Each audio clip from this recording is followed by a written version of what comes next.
What is happening, everybody? It's CJ here from Dream Diecast Cars, and today I am finally bringing you guys a review of my 118 Maybach made by AUTOart.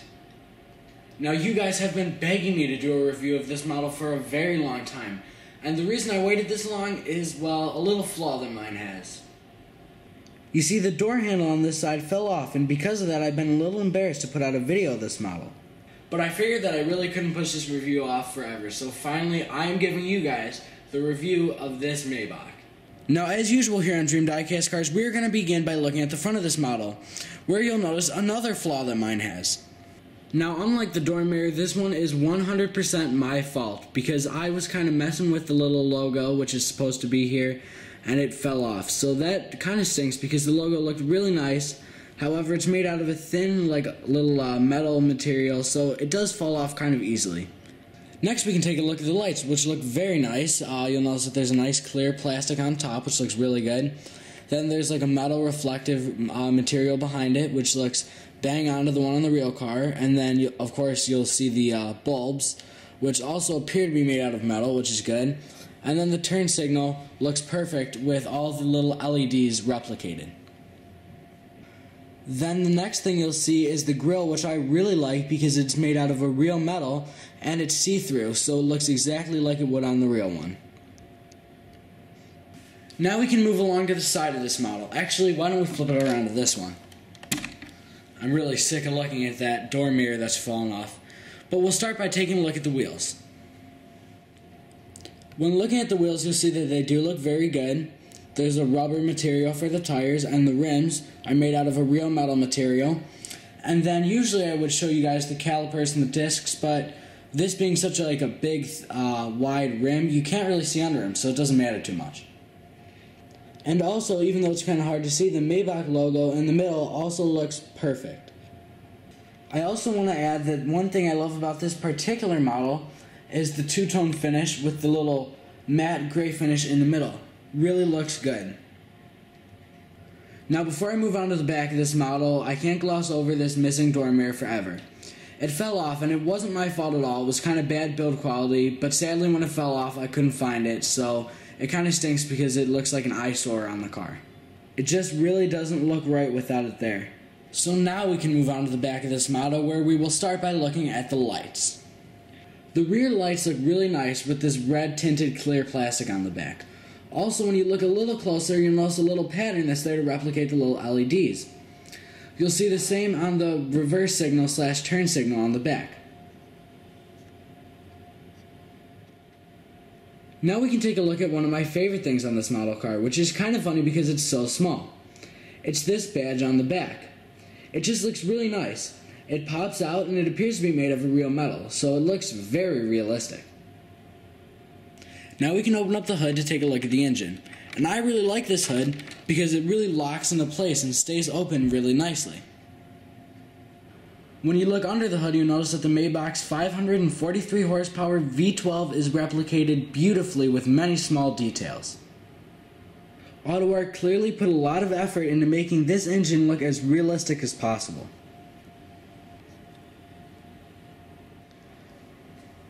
Then when you open up the trunk, you'll see that it has a similar mechanism when it opens, so it also locks up very nicely. And on the inside, it's covered with a nice felt material that looks very realistic. There's also a little net with a little compartment over there. Obviously not too interesting because it's a trunk, but it looks very realistic and nice. Now though, we can take a look at what Maybach is best known for: their interiors. Now let's start off by taking a look at the driver's side. When you take a look at the steering wheel, it looks pretty good. I like the wood finish on it, but I feel like it could look just a little bit better. The Maybach logo, for example, is just printed on. And of course it's a lot to ask for them to put something like this on the steering wheel, but I definitely think it could look just a little bit nicer. The steering wheel, along with the rest of the interior of this model though, does have buttons that actually pop out, so that looks very realistic. Then the dashboard looks very nice with all the gauges just printed on, but it looks very good. The doors all look nice with this wood finish. You can see the door handle and all the little buttons to adjust the seat and other things. There are a lot more buttons on the driver's side than there are in the other ones, of course, as you would find in the real one. I also really like the pedals on this model. They look very realistic, all sculpted perfectly, and they're made out of a nice material. Then when you look on the passenger side of this model, you'll see that it also looks very nice. You'll see the center console, which looks great with a lot of buttons that pop out. The gear lever looks very nice. And then the screen in the middle, that could look a little bit better because it's just a blue screen, which you would never really see. But it doesn't look too bad. The vents on this model all look really good because the way that they're sculpted just makes them look very realistic. And I also like the door sills, which are made out of metal and have the word Maybach imprinted on them. Now on most of my model car reviews, I'm reviewing models like this. Very fast two-door exotics with obviously no back seats. However, this being a Maybach, there are back seats, so let's take a look at them. Now when you look in the back of this model, you'll notice that on the back of the front seats, there are these TVs, which are obviously made for the passenger's enjoyment. And they look very good with this little wooden part around the outside. Then you'll also see up here, these vents up top, I'm not sure, there they are, right up there. And they look very good because they're sculpted very nicely, and they also have wood around the outside, so they look very nice. Then in the back, you'll also notice some controls in the center console for the passengers back there, which look very good. And then you'll notice a vent with some more controls up there.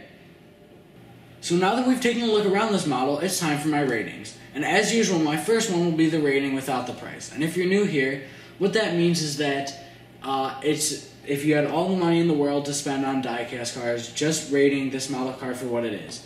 And for that, I give it a B+.